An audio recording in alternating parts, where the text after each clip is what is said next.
नमस्कार, मैं रवीश कुमार। भारत की आबादी चीन से आगे निकलने वाली है, अभी निकली नहीं है, जैसा कि कई समाचार संस्थानों ने रिपोर्ट कर दिया है। लेकिन यह भी कम राहत की बात नहीं है कि निकलने वाली है। राहत किसके लिए, इसका जवाब हम आगे के वीडियो में बता रहे हैं।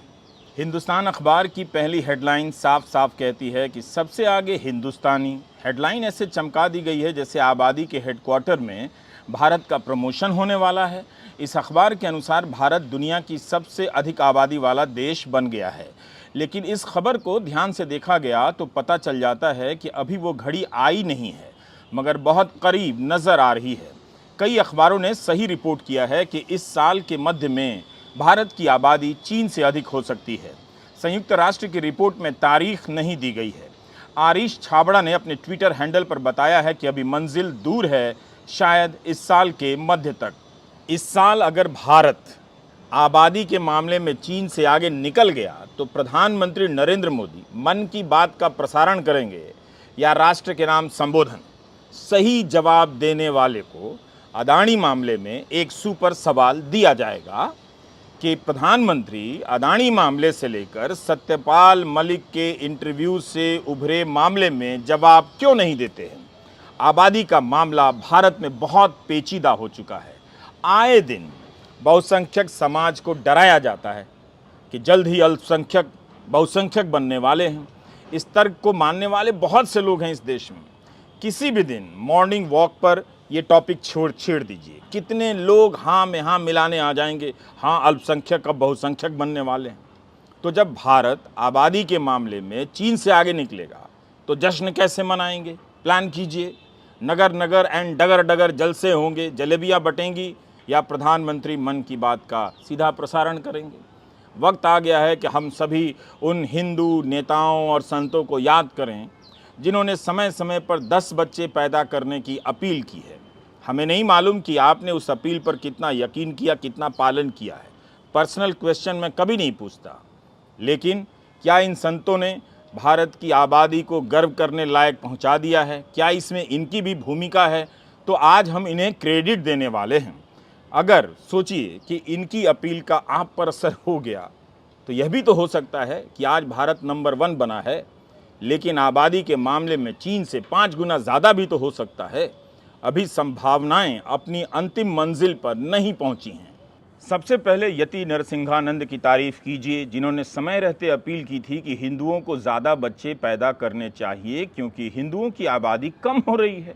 इनकी दलील थी कि ज़्यादा से ज़्यादा बच्चे पैदा करने चाहिए ताकि सनातन धर्म की रक्षा की जा सके। एक खबर के मुताबिक मध्य प्रदेश के खंडवा ज़िले में विश्व हिंदू परिषद के केंद्रीय मंत्री मिलिंद परांडे ने कहा है कि हिंदुओं को 3 बच्चे पैदा करने चाहिए। 2015 में भाजपा के सांसद साक्षी महाराज ने 4 बच्चे पैदा करने के लिए कहा है, मगर स्वामी वासुदेवानंद सरस्वती ने कह दिया कि 4 नहीं 10 बच्चे पैदा करने चाहिए। हिंदू और मुसलमान की आबादी में किसकी कितनी बढ़ी है, किसकी कहाँ पर ठहर गई है, इस पर बात नहीं करेंगे, कोई फ़ायदा भी नहीं है, क्योंकि आप कल भी बात करेंगे तो लोग वही मानेंगे जो व्हाट्सएप यूनिवर्सिटी के ज़रिए इनके दिमाग में ठेल दिया गया है। आज हम केवल उनकी बात करेंगे जिन्होंने बिना किसी भेदभाव के हर हिंदू से 2 से लेकर 10 बच्चे पैदा करने की अपील की है, 2 से ज़्यादा। काश हम जान पाते किसी भी तरीके से कि भारत की मौजूदा आबादी बढ़ने में इन संतों की इन अपीलों का कितना असर हुआ है। हमारी लिस्ट अभी ख़त्म नहीं हुई है, बहुत लंबी है। साध्वी रितंबरा को याद करना समीचीन होगा क्योंकि भारत चीन से आगे निकला है। अप्रैल 2022 का उनका बयान है कि हर हिंदू को 2 बच्चों की सोच से बाहर आ जाना चाहिए। हर हिंदू को 4 बच्चे पैदा करने चाहिए, इनमें से 2 बच्चे परिवार के लिए हों और बाकी 2 राष्ट्रीय स्वयंसेवक संघ और विश्व हिंदू परिषद को सौंप दें ताकि वे राष्ट्र यज्ञ में योगदान दे सकें। उम्मीद है आपने सारी बात ध्यान से सुन ली होगी और अपने डायरी में नोट कर लिया होगा। साध्वी रितंबरा आरएसएस को देने के लिए 2 बच्चे एक्स्ट्रा पैदा करने की अपील कर रही हैं। तो हाल ही में लॉन्च हुए बाबा बागेश्वर का कहना है 4 बच्चे पैदा कीजिए, 2 अपने पास रखिए, 2 राष्ट्र के नाम कर दीजिए। तो आपने देखा कि कोई राष्ट्र के लिए 4 बच्चे पैदा करवा रहा है तो कोई आरएसएस के लिए 2 एक्स्ट्रा पैदा करवा दे रहा है। मतलब साफ है, 4 बच्चा पैदा करने में इनका अपना कोई निजी स्वार्थ नहीं है। इनका मकसद राष्ट्र है और आरएसएस के लेवल का है। नवंबर 2015 की इस खबर को पढ़कर आपका सीना चौड़ा हो सकता है। आर्य प्रतिनिधि सभा हरियाणा के प्रदेशाध्यक्ष आचार्य विजयपाल ने कहा है कि हिंदू समाज और वैदिक संस्कृति की रक्षा के लिए हिंदू समाज के लोगों को चाहिए कि वे 1 या 2 बच्चे पैदा करने की प्रथा को छोड़कर कम से कम 5 बच्चे पैदा करें। साथ ही हिंदू अपने इन बच्चों में से एक बच्चा, ध्यान से सुने और नोट करें, देश को समर्पित करते हुए गुरुकुल को सौंपने का काम करे, ताकि एक समृद्ध भारत व समाज की संरचना की जा सके। सबसे पहले ये तय होना चाहिए कि थोक में बच्चा पैदा करने के बाद किस किस को कितना बच्चा देना है। पुलिस है, सेना है, तमाम तरह के अर्धसैनिक बल हैं, इन सब के होते हुए भी ये लोग वैदिक संस्कृति तो कभी सनातन धर्म की रक्षा के लिए 4 बच्चे पैदा करने की बात करते हैं। राष्ट्र की बात ऐसे करेंगे जैसे सेना में बहाल ही निकल गई है और बच्चे नहीं मिल रहे हैं। तो डिसाइड करो किसे कितना बच्चा देना है। गुरुकुल भेजना है, आरएसएस को देना है, वीएचपी को देना है या राष्ट्र को देना है।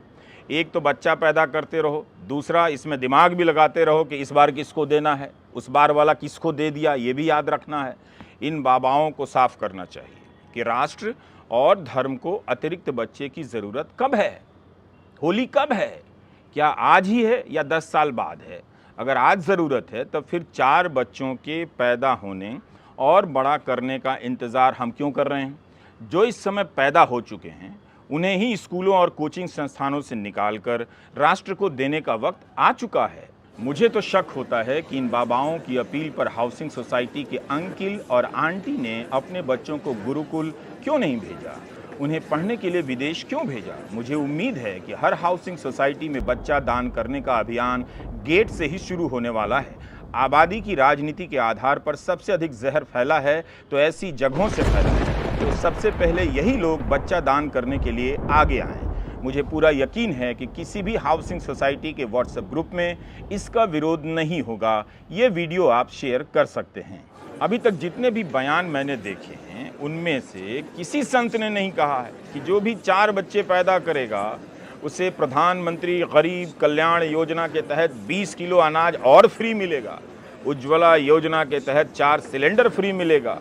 तो रिटायर्ड अंकिलों, आओ कूद पड़ो भांति भांति की रक्षा का टारगेट लेकर इस हवन कुंड में और अपने बच्चों को दान कर दो। राष्ट्र यज्ञ का शौक पूरा हो जाएगा। किसे दान करना है के अलावा यह भी तय करना है कि आखिर कितने बच्चे पैदा करने हैं। कोई संत 3 बताते हैं, कोई 4, कोई 5, टॉप लेवल के संत 10 बच्चे पैदा करने की राय देते हैं। वैसे कई बयानों में हमने 4 का ही टारगेट कॉमन देखा है, उभयनिष्ठ। योगी सरकार के पहले कार्यकाल में एक मंत्री हुए, इस बार नहीं हुए। उस बार उन्होंने कहा कि हिंदुओं को हम 2 हमारे 1 की नीति छोड़कर हम 2 हमारे 5 की नीति अपनानी चाहिए। बट इसमें एक लेकिन भी है, जैसा कि छपा है। मंत्री जी ने यह भी कह दिया, इन्वर्टेड कॉमा में विशेष समुदाय को 2 से ज़्यादा बच्चा पैदा करने पर किसी भी सरकारी योजना का लाभ नहीं मिलना चाहिए। जनसंख्या पर कानून बहुत ज़रूरी हो गया है। बताइए, है ना कमाल का बयान। विवेक के नष्ट होने पर ऐसे ही फूल चारों तरफ खिलते हैं। 10 दिसंबर 2019 की ये खबर देखिए। उत्तर प्रदेश की योगी आदित्यनाथ सरकार के श्रम कल्याण मंत्री सुनील भराला ने कहा कि हिंदू कम से कम 3 बच्चा पैदा करें। उन्होंने हम 5 का भी नारा दिया। मंत्री ने पत्रकारों से कहा, व्यक्तिगत तौर पर मेरा मानना है कि हम 5 का विचार अपनाना चाहिए। हर परिवार में 3 बच्चे होने चाहिए और उनमें से एक लड़की हो, वरना दादी चाची जैसे रिश्तों का क्या होगा। At Dots, an ordinary pretzel just isn't enough, so they add savory seasoning and tempting buttery flavor into every delicious twist. Now that's enough to make you order a special delivery. That seems like a lot. They're really good. Dots, sensationally seasoned pretzels.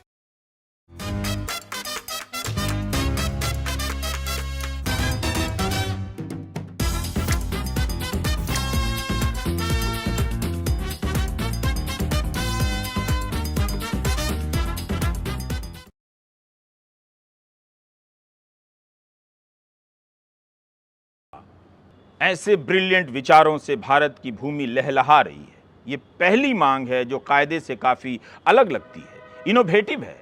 इस मांग में सनातन धर्म, राष्ट्र की रक्षा के अलावा दादी चाची के रिश्तों को बचाने की कल्पना है। इस मांग को किसी अखबार की तरफ से इन्हें मंत्री जी को, पूर्व मंत्री जी को innovative population man of the year award दिया जा सकता है। इस अवसर पर हम उन महापुरुषों और महास्त्रियों को याद कर रहे हैं जिन्होंने 2 से ज़्यादा बच्चा पैदा करने की अपील की है। उन्हें भी याद करेंगे जो कई भाषणों में डेमोग्राफिक डिविडेंड की बात करते हैं प्रधानमंत्री, लेकिन जैसे ही रोजगार का सवाल आता है जनसंख्या विस्फोट पर भाषण देने लग जाते हैं। प्रधानमंत्री 15 अगस्त 2019 को वे जनसंख्या विस्फोट पर भाषण देने लग गए। इस भाषण में उन्होंने कानून से आबादी रोकने की बात नहीं की, नोट कीजिएगा, बल्कि कहा कि उन लोगों से सीखिए जिनके परिवार छोटे हैं, जो ज़्यादा सुख समृद्धि से रहते हैं। मैं चाहूंगा कि हम सभी समाज के लोग इनके जीवन को बारीकी से देखें कि उन्होंने अपने परिवार में जनसंख्या वृद्धि से अपने आप को बचा करके परिवार की कितनी सेवा की है। देखते ही देखते 1-2 पीढ़ी में ही परिवार कैसे आगे बढ़ चल गया है, बच्चों ने कैसे शिक्षा पाई है, वो परिवार बीमारी से कैसे मुक्त है, वो परिवार अपने प्राथमिक आवश्यकताओं कैसी बढ़िया ढंग से पूरा करता है। प्रधानमंत्री कहते हैं परिवार छोटा हो, उन्हें समर्थन करने वाले संत श्रेणी के लोग कहते हैं बच्चा पैदा करो, 5 तो करो ही। अब आइए थोड़ा ब्रेक लें और हिटलर को याद करते हैं। हिटलर भी यही बात करता था। हम यह अंश एनसीईआरटी की कक्षा 9 की किताब से निकाल कर पढ़ रहे हैं। सामाजिक विज्ञान की किताब है और चैप्टर नंबर 3 है। आप ध्यान से सुनिएगा। 1933 में हिटलर ने कहा था, मेरे राज्य की सबसे महत्वपूर्ण नागरिक माँ है, लेकिन नाज़ी जर्मनी में सारी माताओं के साथ भी एक जैसा बर्ताव नहीं होता था। जो औरतें नस्ली तौर पर अवांछित बच्चों को जन्म देती थीं, उन्हें दंडित किया जाता था, जबकि नस्ली तौर पर वांछित दिखने वाले बच्चों को जन्म देने वाली माताओं को इनाम दिए जाते थे। ऐसी माताओं को अस्पताल में विशेष सुविधाएं दी जाती थीं, दुकानों में उन्हें ज़्यादा छूट मिलती थी और थिएटर व रेलगाड़ी के टिकट उन्हें सस्ते में मिलते थे। हिटलर ने खूब सारे बच्चों को जन्म देने वाली माताओं के लिए वैसे ही तमगे देने का इंतज़ाम किया जिस तरह के तमगे सिपाहियों को दिए जाते थे। 4 बच्चे पैदा करने वाली माँ को कांसे का, 6 बच्चे पैदा करने वाली माँ को चांदी का और 8 या उससे ज़्यादा बच्चे पैदा करने वाली माँ को सोने का तमगा दिया जाता था। निर्धारित आचार संहिता का उल्लंघन करने वाली आर्य औरतों की सार्वजनिक रूप से निंदा की जाती थी और उन्हें कड़ा दंड दिया जाता था। बहुत सारी औरतों को गंजा करके मुंह पर कालिक पोत कर और उनके गले में तख्ती लटका कर पूरे शहर में घुमाया जाता था। उनके गले में लटकी तख्ती पर लिखा होता था, मैंने राष्ट्र के सम्मान को मलिन किया है। इस आपराधिक कृत्य के लिए बहुत सारी औरतों को न केवल जेल की सज़ा दी गई, बल्कि उनसे तमाम नागरिक सम्मान और उनके पति व परिवार भी छीन लिए गए। घबराना नहीं है। राष्ट्र और धर्म के लिए बच्चा पैदा कर दान करने की इस महायोजना पर हमारे इस वीडियो को अपनी हाउसिंग सोसाइटी के व्हाट्सएप ग्रुप में ठेल देना है, ताकि उन्हें पता चले कि बच्चा पैदा करने की राजनीति का मूल किधर है। वैसे भी मैंने हिटलर वाली जानकारी साइड के लिए दी है। मेन तो वही है कि हमारे साधु संतों ने हर हिंदू को 3 से ज़्यादा बच्चे पैदा करने की अपील की है। उन्हें आज इस अवसर पर याद कीजिए, करना चाहिए। आपको लग रहा होगा कि हम संतों के बयानों पर व्यंग्य कर रहे हैं, लेकिन यह बात सच है कि आज आबादी का बड़ा हिस्सा इन संतों की आबादी की इस थ्योरी पर यकीन करता है।